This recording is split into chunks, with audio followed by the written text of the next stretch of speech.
ಎಲ್ಲರಿಗೂ ನಮಸ್ಕಾರ. ಥಟ್ ಅಂತ ಹೇಳಿ ಕ್ವಿಜ್ ಕಾರ್ಯಕ್ರಮಕ್ಕೆ ತಮಗೆಲ್ಲ ಸ್ವಾಗತ. ಎಲ್ಲರಿಗೂ ಸ್ವಾತಂತ್ರ್ಯ ದಿನೋತ್ಸವದ ಶುಭಾಶಯಗಳನ್ನು ಅರ್ಪಿಸ್ತಾ ಇದ್ದೇವೆ. ನಮಗೆ ಸ್ವಾತಂತ್ರ್ಯ ಬಂದು 78 ವರ್ಷಗಳು ಕಳೆದು ಈಗ 79ನೆಯ ವರ್ಷ ಆರಂಭವಾಗ್ತಾ ಇದೆ. ಈ ಒಂದು ಸಂದರ್ಭದಲ್ಲಿ ನಮ್ಮ ದೇಶದ ಬಗ್ಗೆ ಒಂದಷ್ಟು ವಿಚಾರಗಳನ್ನು ತಿಳ್ಕೊಳ್ಳೋಕ್ಕೆ ತಿಳಿಸ್ಕೊಡೋದಕ್ಕೆ ವಿದ್ಯಾರ್ಥಿಗಳು ಇವತ್ತು ನಮ್ಮ ಜೊತೆ ಇದ್ದಾರೆ. ಆ ವಿದ್ಯಾರ್ಥಿಗಳ ಪರಿಚಯ ಮಾಡಿಕೊಂಡು ಕಾರ್ಯಕ್ರಮವನ್ನು ಮುಂದುವರಿಸೋಣ. ಮೊದಲ ವಿದ್ಯಾರ್ಥಿ. ಎಲ್ಲರಿಗೂ ನಮಸ್ಕಾರ. ನನ್ನ ಹೆಸರು ಹೇಮಂತ್ ಎಸ್ ಗೌಡ. ನಾನು ಸರ್ಕಾರಿ ಪ್ರೌಢಶಾಲೆ ಪೇಟೆಯಲ್ಲಿ 10ನೇ ತರಗತಿಯನ್ನು ವ್ಯಾಸಂಗ ಮಾಡುತ್ತಿದ್ದೇನೆ. ನನ್ನ ಹವ್ಯಾಸಗಳು ಚಿತ್ರಕಲೆ ಬಿಡಿಸುವುದು, ಪುಸ್ತಕಗಳನ್ನು ಓದುವುದು. ಸಂತೋಷ ಹೇಮಂತ್, ಸ್ವಾಗತ ಕಾರ್ಯಕ್ರಮಕ್ಕೆ. ಮುಂದಿನ ಸ್ಪರ್ಧಿ. ನಮಸ್ಕಾರ ಎಲ್ಲರಿಗೂ. ನನ್ನ ಹೆಸರು ರೋಶ್ನಿ ಸಿನ್ಹಾ. ನಾನು ರೇನ್ಬೋ ಸ್ಕೂಲ್ದಿಂದ ಬಂದಿದ್ದೇನೆ. ನಾನು 8ನೇ ತರಗತಿಯಲ್ಲಿ ಓದುತ್ತೇನೆ. ರೋಶಿನಿ ಅವರಿಗೆ ಸ್ವಾಗತವನ್ನು ಕೋರ್ತಾ ಇದ್ದೇವೆ. ನಮ್ಮ ಮೂರನೆಯ ಸ್ಪರ್ಧಿ. ಎಲ್ಲರಿಗೂ ನಮಸ್ಕಾರ. ನನ್ನ ಹೆಸರು ಗೌರವ್ ಸಿರ್ವಿ. ನಾನು 10ನೇ ತರಗತಿಯಲ್ಲಿ ಓದುತ್ತೇನೆ. ನಾನು ಟ್ವಿಂಕಲ್ ಸ್ಟಾರ್ ಶಾಲೆಯಿಂದ ಬಂದಿದ್ದೇನೆ. ಗೌರವ್ ಅವರಿಗೂ ಸಹ ಸ್ವಾಗತವನ್ನು ಕೋರ್ತಾ ಇದ್ದೇವೆ. ಮೂವರು ಸಿದ್ಧವಾಗಿದ್ದರೆ ಕಾರ್ಯಕ್ರಮ ಆರಂಭಿಸೋಣ. ಮೊದಲಿಗೆ ನಿಯಮಗಳನ್ನು ಒಮ್ಮೆ ನೋಡಿಬಿಡೋಣ. ಒಟ್ಟು 10 ಪ್ರಶ್ನೆಗಳು. ಮೊದಲು ಬಜರ್ ಒತ್ತಿದವರಿಗೆ ಉತ್ತರ ನೀಡುವ ಅವಕಾಶ. ಪ್ರತಿ ಸರಿ ಉತ್ತರಕ್ಕೆ ಒಂದು ಪುಸ್ತಕ ಬಹುಮಾನ. ಆಯ್ಕೆಗಳು ಬರುವ ಮೊದಲೇ ಬಜರ್ ಒತ್ತಿ ಸರಿ ಉತ್ತರ ನೀಡಿದರೆ 2 ಪುಸ್ತಕ ಬಹುಮಾನ. 100 ಅಂಕ ಗಳಿಸಿದವರಿಗೆ ಒಂದು ಪುಸ್ತಕ ವಿಶೇಷ ಬಹುಮಾನ. ನಕಾರಾತ್ಮಕ ತತ್ರಗಳಿಗೆ ಅವಕಾಶವಿಲ್ಲ. ಕಾರ್ಯಕ್ರಮದ ಮೊದಲ ಪುಸ್ತಕ, ಮೊದಲ ಪ್ರಶ್ನೆ. ರತ್ನನ ಪದಗಳು, ನಾಗನ ಪದಗಳು. ಡಾಕ್ಟರ್ GP ರಾಜರತ್ನಂ ಬರೆದಂಥ ಪುಸ್ತಕ. ಮೊದಲ ಪ್ರಶ್ನೆ ಈಗ ಬಂತು. ಭಾರತದಲ್ಲಿರುವ ಸಂಪತ್ತನ್ನು ದೋಚಲು ಕ್ರಿಸ್ತಪೂರ್ವ 326ರಲ್ಲಿ ಯಾರು ಭಾರತದ ಮೇಲೆ ದಂಡೆತ್ತಿ ಬಂದರೂ? ಆಯ್ಕೆಗಳನ್ನು ನೋಡೋಣ. Alfred the great, Cyrus the great, Alexander the great, Katherine the great. Buzzer ಒತ್ತಿ ಉತ್ತರವನ್ನು ಕೊಡಿ. ಉತ್ತರ ಗೊತ್ತಿಲ್ಲ ಅಂದರೆ ಊಹೆ ಮಾಡಬಹುದು. ಬಜರ್ ಒತ್ತಿ ಹೇಳಿ Hemant. Option 1 Alfred the Great. Alfred the Great. ಇನ್ನೊಬ್ಬರಿಗೆ ಅವಕಾಶ ಇದೆ. ಒತ್ತಿ ಒತ್ತಿ ಒತ್ತಿ ರೋಶಿನಿ ಹೇಳಿ. Alexander the Great. Alexander the Great ಆಯ್ಕೆ 3. ಉತ್ತರವನ್ನು ನೋಡೋಣ. ಅಲೆಕ್ಸಾಂಡರ್ ದಿ ಗ್ರೇಟ್ ಉತ್ತರ ಸರಿಯಾಗಿದೆ. ರೋಶಿನಿ ಈ ಉತ್ತರವನ್ನು ಕೊಟ್ಟಿದ್ದಾರೆ. ರತ್ನನ ಪದಗಳು, ನಾಗನ ಪದಗಳು ಈ ಪುಸ್ತಕವನ್ನು ಅವರಿಗೆ ಕೊಡ್ತಾ ಇದ್ದೇವೆ. ವಾಯುವ್ಯ ಭಾರತದ ಮೂಲಕ ಭಾರತವನ್ನು ಪ್ರವೇಶ ಮಾಡ್ತಾನೆ ಅಲೆಕ್ಸಾಂಡರ್ ದಿ ಗ್ರೇಟ್.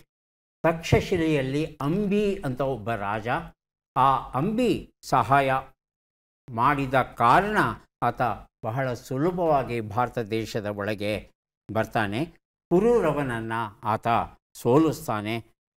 ಆನಂತರ ವಾಪಸ್ ಹೋಗಬೇಕಾದ್ರೆ ತಾನು ಗೆದ್ದಂಥ ರಾಜ್ಯ ಏನಿತ್ತು ಆ ಭಾಗದಲ್ಲಿ ಪೇತನ್ನಂಥ ಒಬ್ಬ ಅಧಿಕಾರಿಯನ್ನು ಆಯ್ಕೆ ಮಾಡಿ ಅವನ ವಶಕ್ಕೆ ಕೊಟ್ಟು ಆತ ವಾಪಸ್ ತನ್ನ ಗ್ರೀಸ್ ದೇಶಕ್ಕೆ ಹೋಗ್ತಾನೆ. ಅಂಕಗಣಿತ ಎನ್ನುವ ಪುಸ್ತಕ. ಗುರುರಾಜ ನಾಯ್ಕ SR ಇದನ್ನು ಬರೆದಿದ್ದಾರೆ. ನಮ್ಮ ಪ್ರಶ್ನೆ. ಭಾರತವು ದಾಚಿಗಂ ರಾಷ್ಟ್ರೀಯ ಉದ್ಯಾನವನದಲ್ಲಿದ್ದ ಭಯೋತ್ಪಾದಕರನ್ನು ನಿರ್ಮೂಲನ ಮಾಡಲು ಉಪಗ್ರಹಗಳ ಸೇವೆ ಹಾಗೂ ಡ್ರೋನ್ ಸೇವೆಯನ್ನು ಪರಿಣಾಮಕಾರಿಯಾಗಿ ಬಳಸಿಕೊಂಡಿತು. ಈ ಕಾರ್ಯಯೋಜನೆಯ ಹೆಸರೇನು ಅಂತ ತಿಳ್ಕೋಬೇಕಾಗಿದೆ. ಆಯ್ಕೆಗಳು: operation Prahar, operation Rakshak, operation Suryashakti, operation Mahadev. Buzzer ಒತ್ತಿ ಉತ್ತರ ಕೊಡಿ. ಇತ್ತೀಚೆಗಷ್ಟೇ ನಡೀತು ಇದು. ಮೊದಲಿಗೆ ಹೇಮಂತ್, ಆನಂತರ Roshini. Option 3 operation Suryashakti. Suryashakti. Roshini. Option 2 operation Rakshak. Rakshak. ಉತ್ತರವನ್ನು ನೋಡೋಣ. ಆಪರೇಷನ್ ಮಹಾದೇವ್. ಪತ್ರಿಕೆಗಳನ್ನು ಓದಬೇಕು, ಟೆಲಿವಿಷನಲ್ಲಿ ಬರುವಂಥ ವಾರ್ತೆಗಳನ್ನಾದರೂ ಕೇಳಬೇಕು ಅಲ್ವಾ? ತುಂಬ ಸಹಾಯ ಮಾಡುತ್ತೆ. ನಮ್ಮ ದೇಶ ಜುಲೈ 27, 28 ಈ 2 ದಿನಗಳ ಅವಧಿಯಲ್ಲಿ ಈ ಆಪರೇಷನ್ ಮಹಾದೇವ್ ಅನ್ನೋ ಒಂದು ಕಾರ್ಯಾಚರಣೆ ನಡೆಸ್ತು. ಪೆಹಲ್ಗಾಂವ್ನಲ್ಲಿ ನಮ್ಮ ದೇಶದ ಜನರನ್ನು ಗುಂಡಿಕ್ಕಿ ಕೊಂದಂಥ ಭಯೋತ್ಪಾದಕರ ಕತೆ ಕೇಳಿರ್ತೀರಿ ಅಲ್ವಾ? ಅವರನ್ನು ಹಾಗೇ ಬಿಡೋಕ್ಕಾಗುತ್ತಾ? ಸೇಡ್ ತೀರಿಸ್ಕೋಬೇಕಲ್ವಾ? ಹಾಗಾಗಿ ಅವರು ಒಂದು ಹುವಾಯಿ ಸ್ಯಾಟಲೈಟ್ ಫೋನ್ ಬಳಸಿದ್ರಂತೆ. ಅವರು ನಮ್ಮ ದೇಶದವರು ಕಾಯ್ತಾ ಇದ್ದರು ಅವರಿಂದ ಏನಾದರೂ ಮಾಹಿತಿ ಬರಬಹುದಾ ಅಂತ. ಯಾವಾಗ ಈ ಫೋನನ್ನು ಬಳಸಿದ್ರೋ ಆ ಫೋನ್ ಎಲ್ಲಿಂದ ಅದನ್ನು ಬಳಸಿದ್ದಾರೆ ಅಂತ ಗೊತ್ತಾಗಿ ಆ ಪ್ರದೇಶಕ್ಕೆ ಹೋದ್ರಂತೆ. ಅದು ಶ್ರೀನಗರದ ಹರ್ವಾನ್ ಬಳಿಯ ಲಿಡ್ವಾಸ್ ದಾರಾ ಅನ್ನೋ ಪ್ರದೇಶದಲ್ಲಿರ್ತಕ್ಕಂಥ ಕಾಡಂತೆ. ಆ ಕಾಡನ್ನು ಸುತ್ತುವರೆದರು. ಯಾರ್ಯಾರು ಸುತ್ತುವರೆದರು? ನಮ್ಮ ಭಾರತೀಯ ಸೇನೆ, CRPF, ಜಮ್ಮು ಕಾಶ್ಮೀರ್ ಪೊಲೀಸ್ ಇವರೆಲ್ಲರೂ ಸೇರಿಕೊಂಡು ದಾಳಿಯನ್ನು ನಡೆಸಿ ಆ 3ರನ್ನೂ ಕೊಂದ್ರಂತೆ.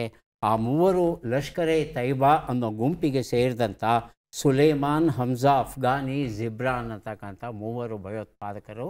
ಆ 3ರನ್ನೂ ಸಹ ನಮ್ಮ ಭಾರತೀಯ ಸೇನೆ ಕೊಂದಿದೆ. ಈ ಕಾರ್ಯಾಚರಣೆಯನ್ನು ಆಪರೇಷನ್ ಮಹಾದೇವ್ ಅಂತ ಕರೆದಿದ್ರು. ಮುಂದಿನ ಪುಸ್ತಕ ರಾಣಿ ಅಬ್ಬಕ್ಕದೇವಿಯ ಜೊತೆ ಪಯಣ ಎನ್ನುವ ಪುಸ್ತಕ. KV ಲಕ್ಷ್ಮಣಮೂರ್ತಿ ಇದನ್ನು ಬರೆದಿದ್ದಾರೆ. ಪ್ರಶ್ನೆ: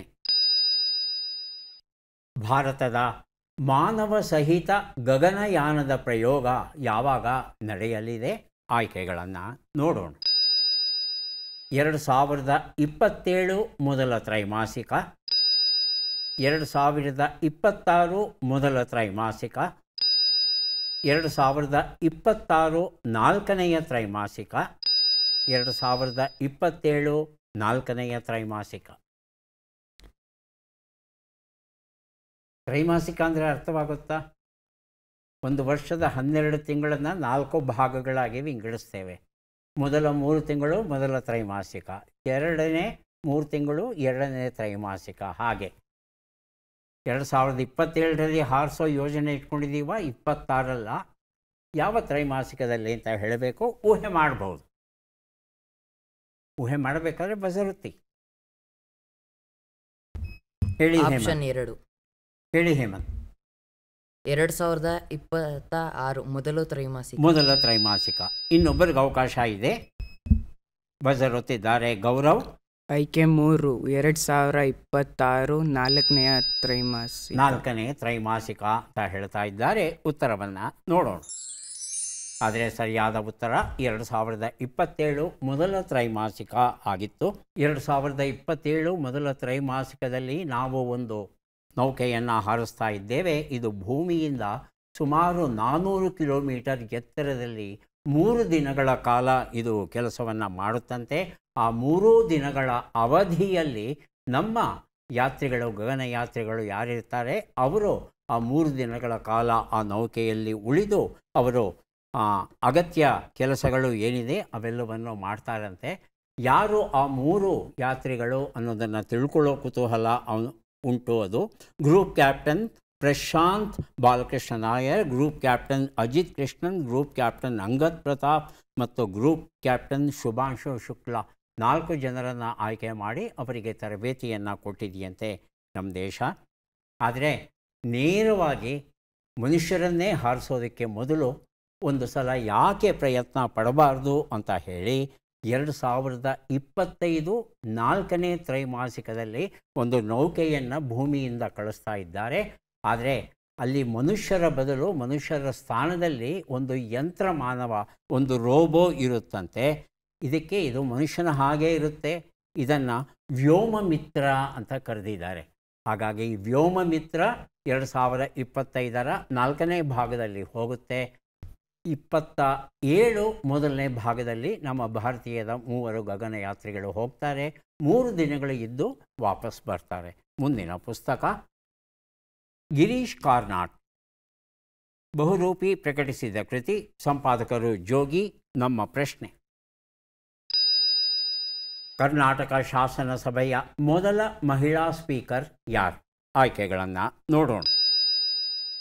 Motamma, KS Nagarathnamma, Margaret Alva, Leeladevi R Prasad.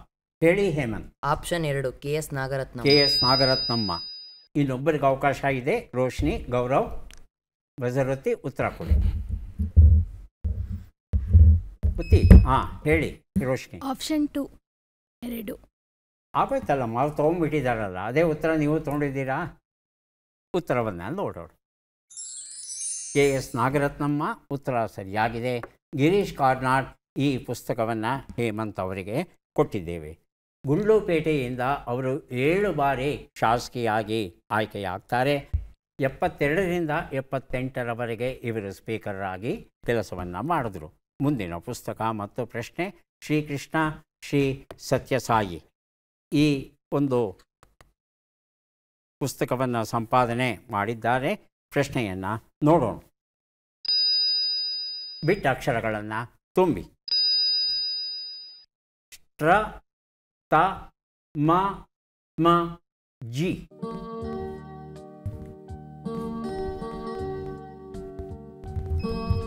Buzzer ಆಗಲೇ ಗೊತ್ತಿದ್ದಾರೆ ಹೇಮಂತ್. ರಾಷ್ಟ್ರ ಪಿತಾಮಹ ಗಾಂಧೀಜಿ. ಹಾಂ ಹಾಂ ಹಾಂ, ಸಾವಕಾಶವಾಗಿ ಹೇಳು, ಆ ಥರ ಇಲ್ಲ, ಇನ್ನೊಂದ್ಸಲ ಹೇಳು. ಹೇಳಪ್ಪ. ಹಾಂ, ರಾಷ್ಟ್ರಪಿತ ಮಹಾತ್ಮ ಗಾಂಧೀಜಿ. ಮಹಾತ್ಮ ಗಾಂಧೀಜಿ.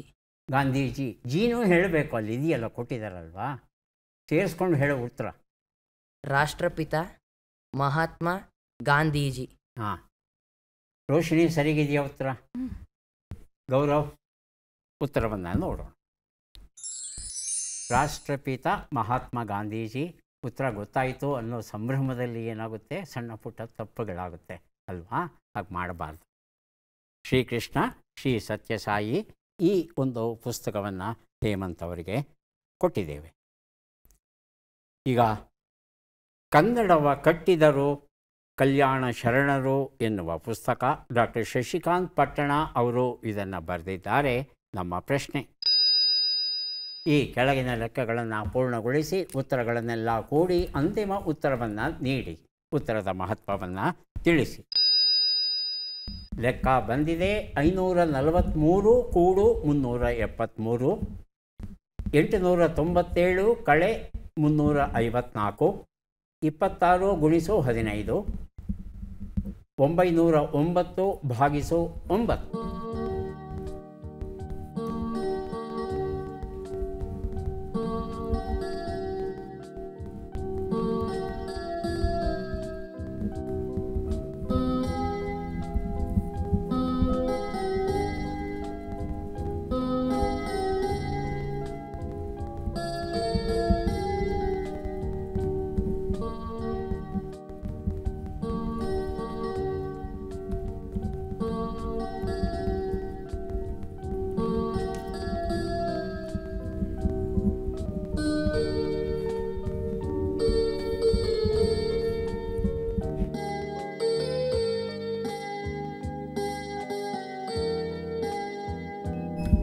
ಬದರುತ್ತಿದ್ದಾರೆ ಗೌರವ್. ಅಂತಿಮ ಉತ್ತರ 1950. 1950 ಅಂತ ಗೌರವ ಹೇಳ್ತಾ ಇದ್ದಾರೆ. ರೋಶಿನಿ ಮತ್ತು ಹೇಮಂತ್ ಲೆಕ್ಕ ಪೂರ್ಣವಾಗಿದ್ದರೆ ಬಜರುತ್ತಿ ಉತ್ತರ ಕೊಡಿ, ಇಲ್ಲಾಂದರೆ ಗೌರವ್ ಕೊಟ್ಟಂಥ ಉತ್ತರ ಸರಿಯಾ ಅನ್ನೋದನ್ನು ನೋಡಬೇಕಾಗುತ್ತೆ. ಉತ್ತರವನ್ನು ನೋಡ್ತಾ ಹೋಗೋಣ. ಒಂದು ಉತ್ತರ 916, 543, 390, 101 ಎಲ್ಲವನ್ನು ಕೂಡಿದರೆ 1950 ಬಂದಿದೆ. ಈ ಉತ್ತರವನ್ನು ಗೌರವ ಕೊಟ್ಟಿದ್ದಾರೆ. ಕನ್ನಡವ ಕಟ್ಟಿದರು ಕಲ್ಯಾಣ ಶರಣರು ಎನ್ನುವ ಪುಸ್ತಕವನ್ನು ಗೌರವ್ ಅವರಿಗೆ ಕೊಟ್ಟಿದ್ದೇನೆ. ನಮ್ಮ ದೇಶಕ್ಕೆ ಸಂಬಂಧಪಟ್ಟ ಹಾಗೆ 1950ನೇ ಇಸವಿ ಯಾವ ಮಹತ್ವವನ್ನು ಪಡೆದಿದೆ? ಮೊದಲ ಅವಕಾಶ ಗೌರವ್ ಅವರಿಗೆ, ಆಮೇಲೆ ತಾವಿಬ್ಬರು ಪ್ರಯತ್ನಿಸಬಹುದು. ಗೌರವ್ ಹೇಳಿ, 1950 ಆ ಇಸವಿಯಲ್ಲಿ ಏನಾಯಿತು ನಮ್ಮ ದೇಶದಲ್ಲಿ? ಕಾನ್ಸ್ಟಿಟ್ಯೂಷನ್. ಹೇಳಿ, ಜ್ವರ ಹೇಳು, ಇಂಗ್ಲೀಷಲ್ಲಿ ಹೇಳು, ಪರವಾಗಿಲ್ಲ. ಸರಿಗಿದೆ, ಹೇಳು. ಅದೇ ನಮಗೆ ಕಾನ್ಸ್ಟಿಟ್ಯೂಷನ್ ಸಿಕ್ಕಿತ್ತು. ಅದು ಕಾನ್ಸ್ಟಿಟ್ಯೂಷನ್ ಸಿಕ್ಕಿತ್ತು. ಅದೇ ಆ ದಿನವನ್ನು ಏನಂತ ಆಚರಿಸ್ತೇವೆ? Constitution day. ಕಾನ್ಸ್ಟಿಟ್ಯೂಷನ್ ಡೇ ಅಂತ ಹೇಳ್ತೇವೆ. ಆಮೇಲೆ ಅಷ್ಟೇ. ಇನ್ನೊಂದು ಹೆಸರಿದೆ ಅದಕ್ಕೆ, ಕಾನ್ಸ್ಟಿಟ್ಯೂಷನ್ ಡೇಗಿಂತಲೂ ಹೆಚ್ಚು ಅರ್ಥವತ್ತಾದ ಹೆಸರುಂಟು ಮತ್ತೊಂದು.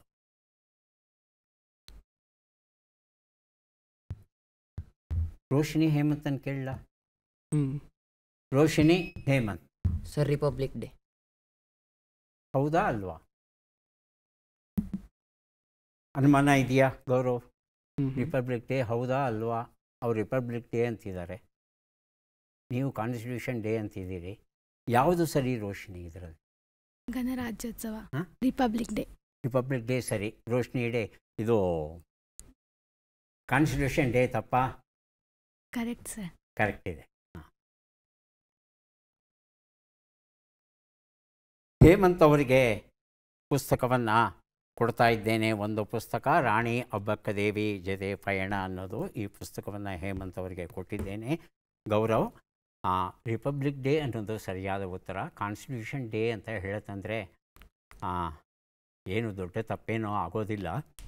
ಆದರೆ 1950ರಲ್ಲಿ ಮತ್ತೂ ಒಂದು ಬಹಳ ಮುಖ್ಯವಾದ ಘಟನೆ ನಮ್ಮ ದೇಶದಲ್ಲಿ ನಡೆಯುತ್ತೆ. ಅದು ಜನವರಿ 25, 1950ರಲ್ಲಿ ನಾವು ನಮ್ಮ ಚುನಾವಣಾ ಆಯೋಗವನ್ನು ಸ್ಥಾಪಿಸ್ತೇವೆ. 26ಕ್ಕೆ ಈ ಒಂದು ದಿನ ಏನಿದೆ ರಿಪಬ್ಲಿಕ್ ಡೇ ಅಂತ ನಾವೇನು ಗಣರಾಜ್ಯೋತ್ಸವ ಅಂತ ಕನ್ನಡದಲ್ಲಿ ಹೇಳ್ತೇವೆ, ಅದನ್ನು ಆಚರಿಸ್ತೇವೆ. ಮರಿಬಾರ್ದು. ಹೆಸರುಗಳನ್ನು ಕರೆಕ್ಟಾಗಿ ಸರಿಯಾಗಿ ನೆನಪಲ್ಲಿ ಇಟ್ಕೋಬೇಕು. ಮುಂದಿನ ಪುಸ್ತಕ ಮಧು ವೈಯನ್ ಬರೆದ ಡಾರ್ಕ್ ವೆಬ್, ಇಂಟರ್ನೆಟ್ಟಿನಲ್ಲಿ ನೀವು ಎಷ್ಟು ಸುರಕ್ಷಿತರು ಎನ್ನುವ ಪುಸ್ತಕ. ನಮ್ಮ ಪ್ರಶ್ನೆ, ಇವರನ್ನು ಗುರುತಿಸಿ.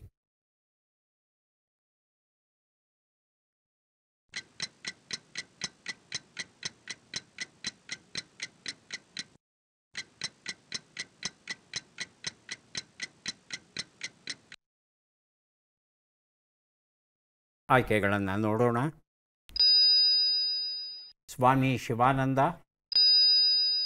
ಸಚ್ಚಿದಾನಂದ ಸರಸ್ವತಿ, ರಮಣ ಮಹರ್ಷಿ, ಚಿನ್ಮಯಾನಂದ ಸರಸ್ವತಿ. ಊಹೆ ಮಾಡಬಹುದು, ಬಜರುತ್ತಿ ಉತ್ತರ ಕೊಡಿ.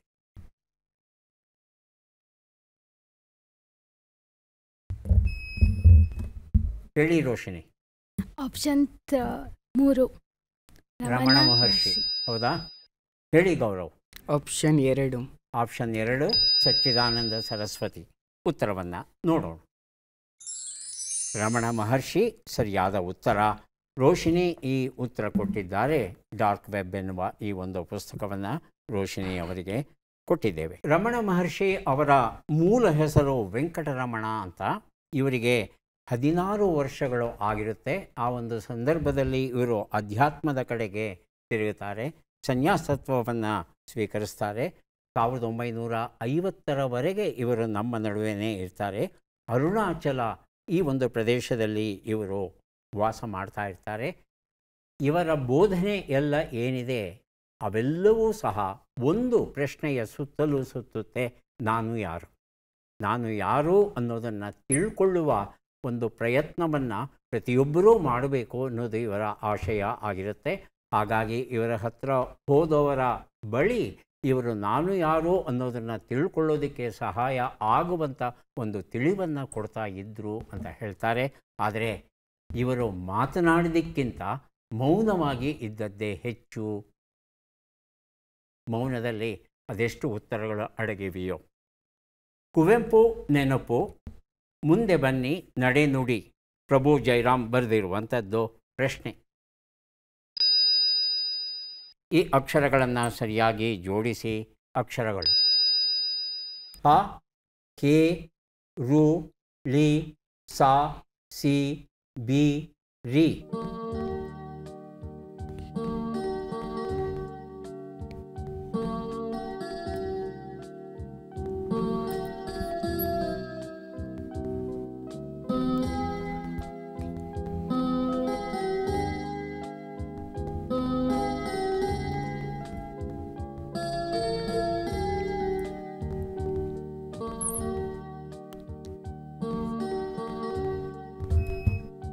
ಬಜರುತ್ತಿದ್ದಾರೆ ಹೇಮಂತ್.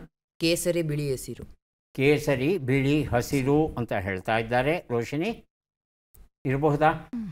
ಗೌರವ್ ಇದೆಯಾ? ಕೇಸರಿ, ಬಿಳಿ, ಹಸಿರು ಇರ್ಬೋದು. ಉತ್ತರವನ್ನು ನೋಡೋಣ.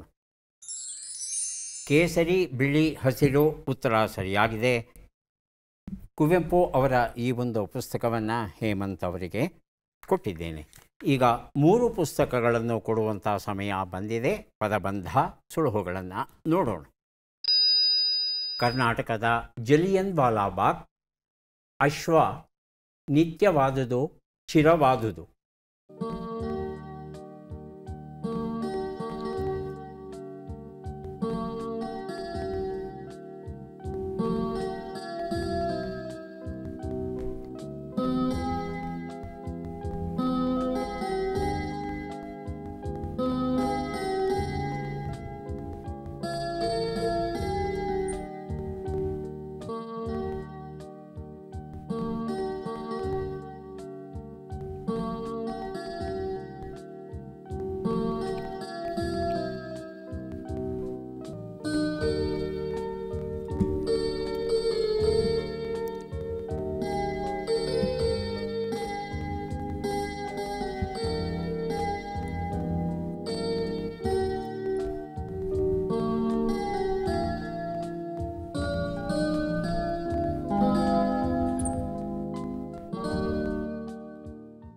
ಒಂದು ನಿಮಿಷದ ಅವಕಾಶ ಮುಕ್ತಾಯ ಆಗಿದೆ. ಮೊದಲನೇ ಶಬ್ದ ನಾ ಕೊಡ್ತೇನೆ, ಎರಡನೇ ಶಬ್ದ, ಮೂರನೇ ಶಬ್ದಕ್ಕೆ ತಾವು ಪ್ರಯತ್ನಿಸಬಹುದು. ಮೊದಲ ಶಬ್ದ ವಿದುರಾಶ್ವತ್ಥ. ಜಲಿಯನ್ ವಾಲಾಬಾಗ್ ನಡೀತಲ್ಲ, ಹಾಗೆಯೇ ಒಂದು ಘಟನೆ ವಿದುರಾಶ್ವತ್ಥದಲ್ಲಿ ನಡೀತು. ಎರಡನೇ ಪ್ರಶ್ನೆಗೆ ಉತ್ತರ ಕೊಡೋದಕ್ಕೆ ಹೇಮಂತ್ ಬಜರ್ ಒತ್ತಿದ್ದಾರೆ. ಕುದುರೆ. ಕುದುರೆ. ಕುದುರೆ ಉತ್ತರವನ್ನು ನೋಡೋಣ. ಕುದುರೆ ಸರಿಯಾಗಿದೆ. ಮೂರನೇ ಪ್ರಶ್ನೆಗೆ ಯಾರು ಬೇಕಾದರೂ ಬಜರ್ ಒತ್ತಬಹುದು, ಉತ್ತರ ಕೊಡಬಹುದು. ನಿತ್ಯವಾದುದು, ಚಿರವಾದುದು. ಇದು ತಾತ್ಕಾಲಿಕ ಅಲ್ಲ. ನಿಶ್ವರ. ಹಾ? ನಿಶ್ವರ. ನಶ್ವರ. ನಶ್ವರ. ನಿತ್ಯವಾದುದು ಯಾವಾಗಲೂ ಇರುತ್ತೆ, ಚಿರಕಾಲ ಇರುತ್ತೆ.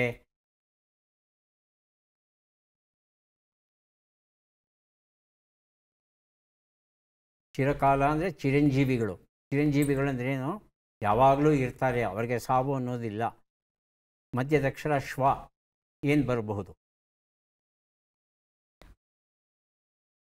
ಉತ್ತರವನ್ನು ನೋಡೋಣ. ಶಾಶ್ವತ ಅನ್ನೋದು ಸರಿಯಾದ ಉತ್ತರ ಆಗಿತ್ತು. ಒಂದು ಕುದುರೆ ಅನ್ನೋ ಉತ್ತರವನ್ನು ಕೊಟ್ಟಿದ್ದೀರಾ. ಬಾಳಬಾನಿನಲ್ಲಿ ಭರವಸೆಯ ಬೆಳಕು ಎನ್ನುವ ಈ ಪುಸ್ತಕವನ್ನು ಹೇಮಂತ್ ಅವರಿಗೆ ಕೊಟ್ಟಿದ್ದೇವೆ. ಕಾರ್ಯಕ್ರಮದ ಕೊನೆಯ ಘಟ್ಟಕ್ಕೆ ಬಂದಿದ್ದೇವೆ. ಚಟ್ಪಟ್ ಚಿನ್ಕುರುಳಿ 5 ಪ್ರಶ್ನೆಗಳು. ಹೇಮಂತ್ ಅವರಿಗೆ ಮೊದಲ ಅವಕಾಶ. ಸಿದ್ಧವಾಗಿದ್ದೀರಾ? ಮೊದಲ ಪ್ರಶ್ನೆ.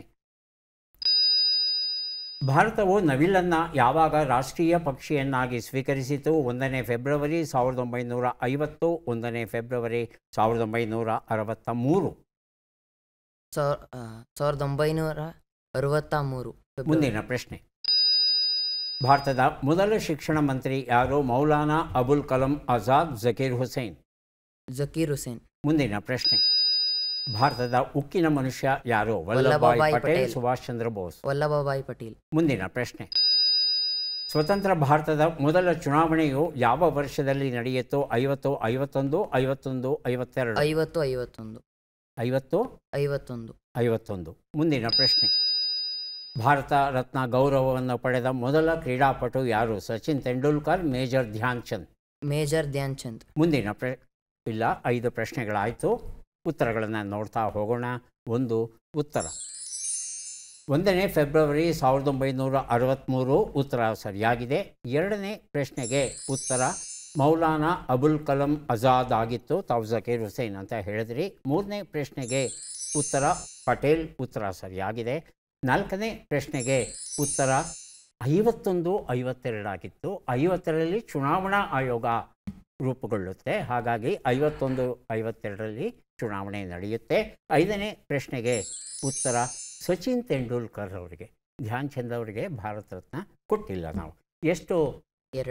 2 ಪ್ರಶ್ನೆಗೆ ಸರಿಯಾದ ಉತ್ತರ ಕೊಟ್ಟಿದ್ದೀರಿ, ಹಾಗಾಗಿ 2 ಪುಸ್ತಕಗಳನ್ನು ತಮಗೆ ಕೊಟ್ಟಿದ್ದೇವೆ. ಈಗ ರೋಶಿನಿ ಅವರಿಗೆ ಅವಕಾಶ ಬರ್ತಾ ಇದೆ.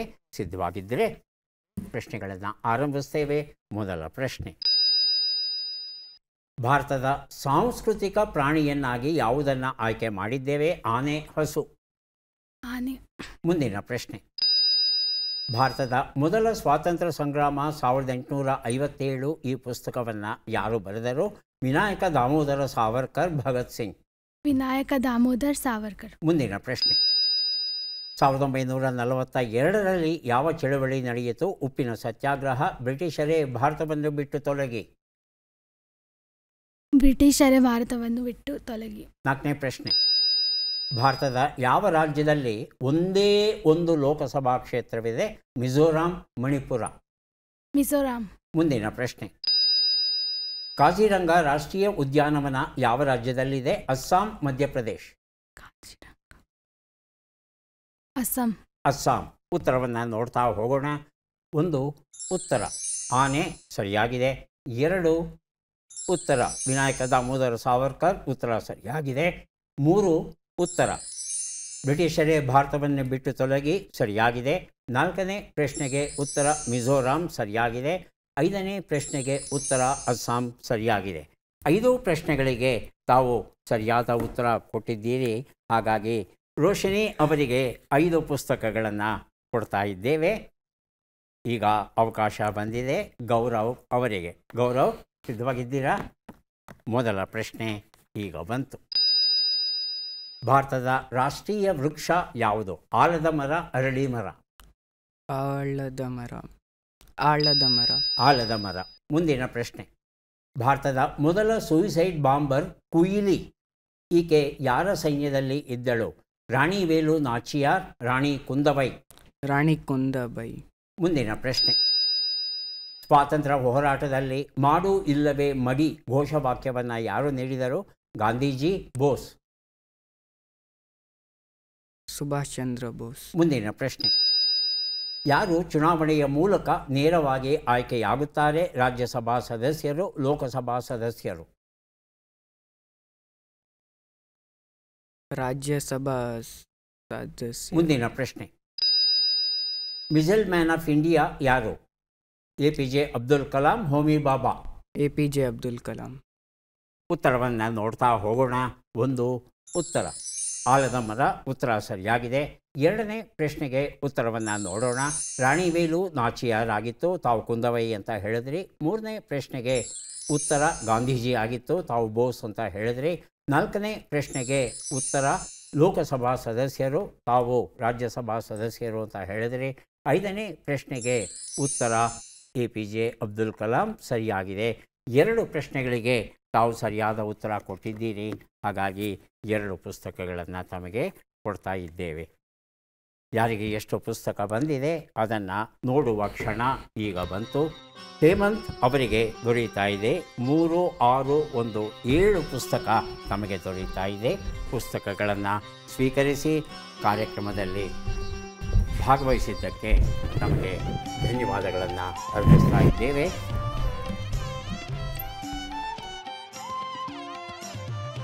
ರೋಶಿನಿ ಅವರಿಗೂ ಸಹ 7 ಪುಸ್ತಕ ದೊರೆಯುತ್ತಾ ಇದೆ. ಸ್ವೀಕರಿಸಿ ಅಭಿನಂದನೆಗಳು. ಗೌರವ್ ಅವರಿಗೆ 3 ಪುಸ್ತಕ ಸಿಕ್ಕಿದೆ. ಸ್ವೀಕರಿಸಿ ಅಭಿನಂದನೆಗಳು. ಜಗತ್ತಿನಲ್ಲಿ ಅತ್ಯಂತ ಹೆಚ್ಚಿಗೆ ಬಾಳೆಹಣ್ಣನ್ನು ಬೆಳೆಯುವ ದೇಶ ಯಾವುದು ಅಂದರೆ ಅದು ಭಾರತ. ಪ್ರತಿ ವರ್ಷ ಸುಮಾರು 30 ದಶಲಕ್ಷ ಟನ್ ಬಾಳೆಹಣ್ಣನ್ನು ಬೆಳಿತೇವಂತೆ. ಬಾಳೆಹಣ್ಣನ್ನು ನಾವು ರಫ್ತು ಸಹ ಮಾಡ್ತೇವೆ. ಮತ್ತೆ ಭೇಟಿಯಾಗೋಣ. ನಮಸ್ಕಾರ.